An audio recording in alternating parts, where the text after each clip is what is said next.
आधुनिक महाराष्ट्राचे शिल्पकार स्वर्गीय यशवंतरावजी चव्हाण साहेब यांच्या पुण्यतिथीनिमित्त कराड दक्षिण विधानसभा मतदारसंघाचे नवनिर्वाचित आमदार डॉ. अतुल भोसले यांनी चव्हाण साहेबांच्या समाधीस्थळी जात त्यांना अभिवादन केलं।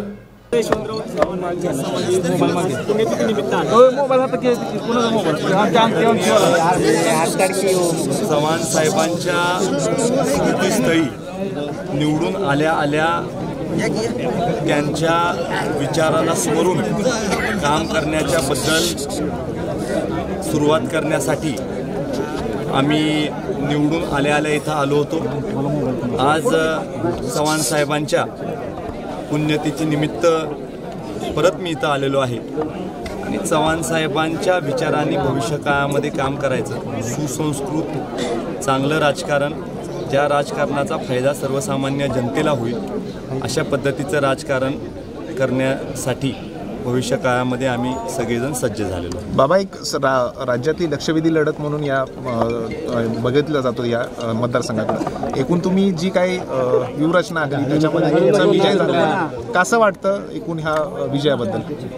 कराड दक्षिण विधानसभा मतदारसंघातल्या जनतेने मला स्वीकारलं याचा सगळ्यात जास्त आनंद मला झालेला आहे आणि माझ्यावर जी जबाबदारी जनतेने सोपवलेली आहे ती प्रामाणिकपणे मी पार पाडीन।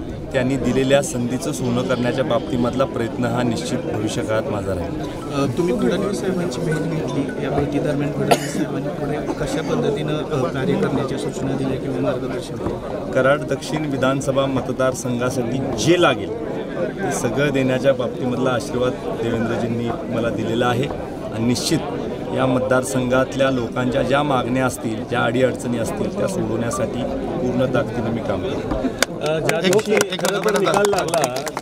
निकाल लागला त्या दिवशी संध्याकाळी पृथ्वीराज चव्हाणांनी प्रेस कॉन्फरन्स घेतली आणि प्रेस कॉन्फरन्स घेऊन असं स्पष्ट सांगितलं की अतुल भोसले निवडून आलेले आहेत, मी त्यांचं अभिनंदन करतो। तर आता अतुल भोसले पृथ्वीराज चव्हाणांची काही भेट घेणार आहेत, कारण का आता युद्ध तर संपलेलं आहे।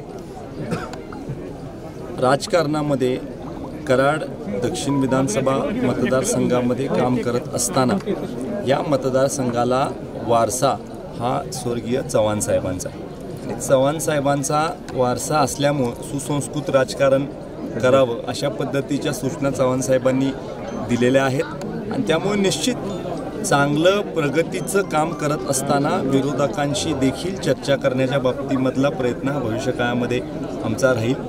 फक्त ते करत असताना सगळ्यांना विश्वासात घेऊन, आपल्याही लोकांना विश्वासात घेऊन त्याबद्दलची भूमिका भविष्यात आम्ही घेऊ। KMS न्यूज, स्पंदन मरांचे नाते आपुलकीचे।